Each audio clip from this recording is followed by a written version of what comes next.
अस्सलाम वालेकुम दोस्तों। इमरान खान और तहरीक इंसाफ को उम्मीद थी कि वो लाखों लोगों को अपने लॉन्ग मार्च में इकट्ठा करके इस्लामाबाद की जानिब जाएंगे, लेकिन जुमे के रोज जिस दिन ये लॉन्ग मार्च का आगाज हुआ उसके चंद घंटों में ही इस बात का अंदाजा हो गया कि ये लॉन्ग मार्च ठुस हो चुका है और अब परवेज इलाही वजीर आला पंजाब ने इसका जनाजा पढ़ा दिया है, बल्कि जनाजा निकाल दिया है। परवेज इलाही ने बड़ा इंकशाफ किया है कि इमरान खान खुफिया मुज़ाकरात कर रहे हैं और ये मुज़ाकरात वो उन लोगों से कर रहे हैं जिनके खिलाफ वो तकरीर करते हैं। कुछ दिनों पहले DGISI ने एक प्रेस कॉन्फ्रेंस की थी और उस प्रेस कॉन्फ्रेंस में इमरान खान का जो असल चेहरा है वो लोगों के सामने लाया था, लेकिन अब एक और जो इमरान खान का चेहरा है कि ये पब्लिक में आके, अवाम में आके कंटेनर पर चल के धमकियां देता है और बड़ी बड़ी बातें करता है और रात के अंधेरे में जाकर ये मुज़ाकरात करता है। अब लाहौर में कुछ मुज़ाकरात की जब खबरें आई और इस बात का इंदिया दिया परवेज इलाही ने, क्योंकि परवेज इलाही ने दुनिया टीवी पर एक इंटरव्यू दिया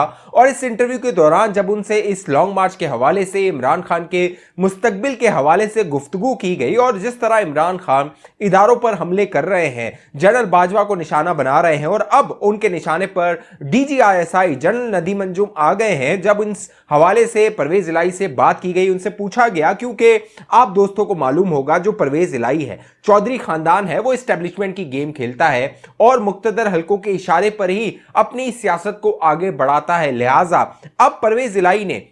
ये दावा किया है, ये इंकशाफ किया है कि इमरान नियाजी जो लाहौर से लॉन्ग मार्च लेकर इस्लामाबाद की जानिब जा रहा है वो रात की तारीकी में खुफिया मुज़ाकरात करता है। अब ये अनोखा लॉन्ग मार्च है। अगर आपने इस लॉन्ग मार्च को देखा हो, ये दिन के वक्त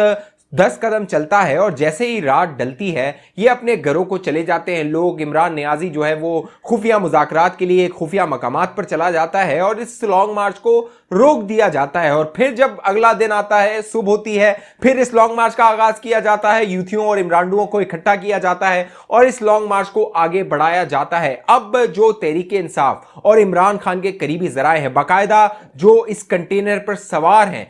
उन जराए से जब बात हो रही है तो वो ये बता रहे हैं कि तहरीक इंसाफ वाले जो इस कंटेनर पर सवार हैं वो खुद घबराए हुए हैं कि किस मुंह से हम इस्लामाबाद में दाखिल होंगे। यहां तो हमारे साथ 1000-2000 बंदा है जो इस्लामाबाद जाने को तैयार है। अब अहम और दिलचस्प बात यह है कि इमरान नियाजी एक जानिब यह खुफिया मुज़ाकरात कर रहा है, इसका बांडा परवेज इलाही ने फोड़ दिया है। दूसरी जानिब जो पंजाब की मशीनरी है, एडमिनिस्ट्रेशन है, वो जिसने इस लॉन्ग मार्च को इसमें जान डालनी थी, लोग मुहैया करने थे, लोग देने थे और इस लॉन्ग मार्च को कह लीजिए कि इस्लामाबाद तक पहुंचाना था, अब वो जो मशीनरी है परवेज इलाही वो मशीनरी लगाने पर तैयार नहीं है। पंजाब की हुकूमत के जो वसाइल हैं परवेज इलाही वो इस पर लगाने को तैयार नहीं है और उसकी जो बड़ी वजह जराए बता रहे हैं वो है मुक्तदर हल्के, क्योंकि अब जिस तरह मुक्तदर हल्के खुल के सामने आ गए हैं तो परवेज इलाही और मोनिस इलाही की अब टांगें कांप रही हैं। वो जो पब्लिक में ये तासुर देते हैं, बयानात जारी करते हैं कि वो इमरान नियाजी के साथ हैं। अब भी परवेज इलाही ने कहा है, जो कुछ दिनों पहले तक, कुछ महीनों पहले तक कहता था इसकी नैपियां बदली जाती हैं, अब कहता है इमरान नियाजी मेरा लीडर है। अब मामला ये है कि परवेज इलाही जो है इमरान नियाजी का ये जो जनाजा है लॉन्ग मार्च की सूरत में, इसको कंधा दे रहा है, इसको उठा रहा है और इसका जनाजा इसने निकाल दिया है। अब दोस्तों मामला ये है कि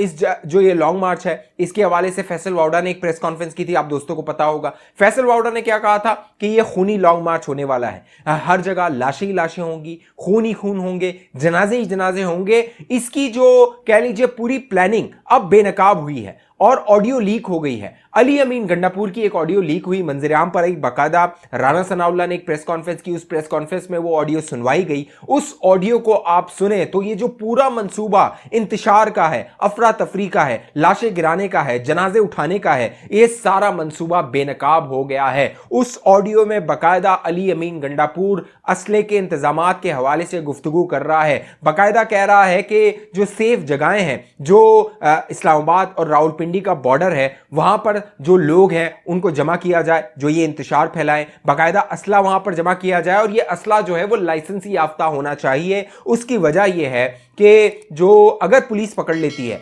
जो कानून नाफिज करने वाले एहलकार हैं वो पकड़ लेते हैं, तो कहा यह जाए देखिए ये तो हमने अपनी हिफाजत के लिए असला रखा हुआ है, लेकिन मामला ऐसा नहीं है। मामला यह है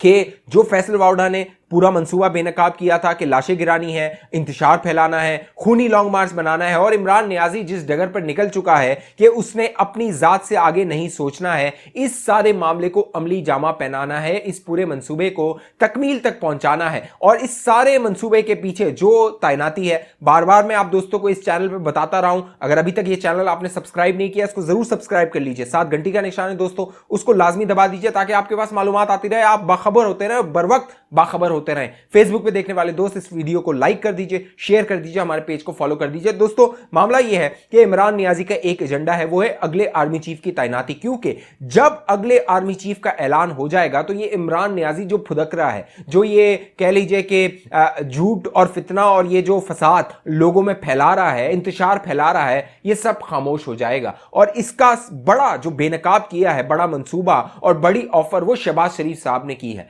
शहबाज शरीफ साहब ने चंद यूट्यूबर से, वीलॉगर से मुलाकात की और इसमें जो बड़ा इंकशाफ शहबाज शरीफ साहब ने किया वो खुफिया पैगाम था, क्योंकि पहले मैं आपको बता चुका हूं ये इमरान नियाजी भड़के मारता है, जलसों में बड़े बड़े भड़की मारेगा, लेकिन इससे बड़ा बुजदिल जो इसके करीब शख्स रहा है उसने बाहर आके यही कहा है कि इससे बड़ा बुजदिल शख्स जो है वो कोई नहीं है, जो फूंक से भी जो है वो डर जाता है, बाहर ये बड़ी बड़ी भड़के मारता है। अब मामला ये है, कंटेनर पे खड़े होकर तो ये कहता है कि मैंने जान देनी है, लेकिन उसी जान को बचाने के लिए जब ये अंधेरा हो जाता है तो बंकर में घुस जाता है, अपने कंटेनर में घुस जाता है और उससे बाहर नहीं आता, क्योंकि इसको लगता है कि इसकी जान को खतरा है। और कंटेनर में खड़े होकर कहता है कि जान देनी और लेनी तो सिर्फ अल्लाह ताला ने है और अल्लाह की जात जो है वो बरहक है। अब दोस्तों मामला यह है कि अगले आर्मी चीफ की तैनाती के हवाले से शहबाज शरीफ ने बड़ा इंकशाफ ये किया है कि इमरान नियाजी ने 1 महीना पहले एक मुश्तरका दोस्त के जरिए पैगाम भिजवाया शहबाज शरीफ साहब को और शहबाज शरीफ साहब से 2 मुतालबात किए, 2 डिमांड्स की और कहा कि आओ इन पर बैठ के बात करते हैं, इनसे मुज़ाकरात करते हैं। कंटेनर पे ये क्या कहता है, इन चोरों से, डाकुओं से मुज़ाकरात नहीं होंगे, बात नहीं होगी, लेकिन रात के अंधेरों में ये पैगाम भी भिजवाता है मुज़ाकरात के लिए, हाथ मिलाने के लिए। और वो जो 2 मुतालबात इसने भिजवाए थे उसमें जो पहला मुतालबा था वो अगले आर्मी चीफ की तैनाती के हवाले से था। इमरान नियाजी ने यह ऑफर की शहबाज शरीफ साहब को कि अगले आर्मी चीफ की तैनाती के हवाले से 3 नाम मैं देता हूं, 3 नाम आप दीजिए और मुश्तरका तौर पे एक हम अगला आर्मी चीफ लगा देते हैं। दूसरा जो इमरान नियाजी का मुतालबा था वो इलेक्शन के हवाले से था कि जल्द से जल्द इंतखाबात करवा दिए जाए और कोई तारीख जो है वो मुझे दिलवा दी जाए कि अगले इंतखाबात कब होने वाले हैं। इन दोनों मुतालबात को जो शहबाज शरीफ साहब थे उन्होंने मुस्तरद कर दिया। आर्मी चीफ की तैनाती के हवाले से जो बात थी, शहबाज शरीफ ने पैगाम भिजवाया कि वो एक आईनी अमल है, वजीर आजम का इस्तेहकाक है, वजीर आजम को GHQ से डिफेंस मिनिस्ट्री, वजीर आजम हाउस नाम आते हैं, उन नामों में से जो 5 या 6 नाम आएंगे या 4 नाम आएंगे, उनमें से जो वजीर आजम जिसको बेहतर समझेंगे, मुनासिब समझेंगे, उसको अगला आर्मी चीफ तैनात कर देंगे। लिहाजा ये जो इस्तेहकाक है वो वजीर आजम का है। इमरान नियाजी को जो है वो लाल झंडी दिखा दी गई और इलेक्शन के हवाले से उसको ये पैगाम दिया गया कि मिसाक जमहूरियत पे बात करने को तैयार है, मिसाक मईशत पे बात करने को तैयार हैं और जो इख्तियार आपको नहीं है, यानी इलेक्शन कब करवाने हैं उस पे बात नहीं हो सकती है तो असेंबली में आइए, पार्लियामेंट में आइए, वहां आके गुफ्तगू कीजिए, वहां आके बात कीजिए, जो भी आपके मुतालबात हैं वो रखिए, तो ये सारा मामला जो है वो इस पर आगे चला जा सकता है। अब इमरान नियाजी को अपनी शिकस्त, अपनी जो हार है वो साफ नजर आ रही है, इसीलिए अब मंसूबा ये है, आपको नजर आ रहा होगा ये लॉन्ग मार्च 10 कदम आगे बढ़ रहा है और फिर जो है वो ये रुक जाता है, लोगों का इंतजार करता है और अब इस लॉन्ग मार्च में घड़ी चोर के नारे लग रहे हैं। बाकायदा इमरान नियाजी के आगे ये वीडियोस वायरल हो रही हैं कि घड़ी चोर के जो है वो लोग नारे लगा रहे हैं, क्योंकि राना सनाउल्लाह ने कह दिया था, हमने अपने कारकुनान को भी कह दिया है, जहां ये नियाजी नजर आए वहां जो है वो घड़ी चोर के नारे लगाने हैं। लिहाजा अब जो आम आवाम है वो भी इमरान नियाजी को घड़ी चोर कह रही है, क्योंकि ये इतना कह लीजिए गिरा हुआ चोर निकला है कि ये घड़ी तक जो है वो बेच के खा जाता है। वही जो नशेइयों की आदत होती है वो इमरान नियाजी कर रहा है। अब ये लॉन्ग मार्च कुछ दिनों का मेहमान है, फिर ये जनाजा होगा, फिर ये मुज़ाकरात के लिए तलवे करेंगे, फिर ये असेंबली में भी आएंगे, कौमी असेंबली में भी आएंगे, वहाँ आके जो इस्तीफ़े हैं उस पर भी जो है वो यू टर्न लेंगे और जो थूका हुआ है उसको दोबारा चाटेंगे। इमरान नियाजी के मुकद्दर में यही रह गया है, जिल्लत, रुसवाई और हार, शिकस्त। अब उसका अगले 20 साल तक कोई सियासी मुस्तकबिल नहीं है। अगर आप सोच रहे हैं आप भूल जाइए, इमरान नियाजी अगले 20 साल तक वजीर आजम रह सकता है और 20 साल बाद अल्लाह अगर उसको जिंदगी देता है तो वो आप उसको देख सकेंगे, वरना फिर उसका जो भी अंजाम होगा वो अल्लाह बेहतर जानता है। इस हवाले से आप दोस्तों की जो भी राय हो नीचे कमेंट जरूर कीजिए। जिन दोस्तों ने अभी तक ये चैनल सब्सक्राइब नहीं किया लाजमी सब्सक्राइब कीजिए, साथ घंटी का निशान है उसको लाजमी दबाइए, इस वीडियो को शेयर कीजिए और फेसबुक पे देखने वाले दोस्त हमारे पेज को लाइक फॉलो करके इस वीडियो को लाजमी शेयर कर दीजिए। अगली वीडियो तक मुझे इजाजत दीजिए, अपना ख्याल रखिएगा। पाकिस्तान जिंदाबाद।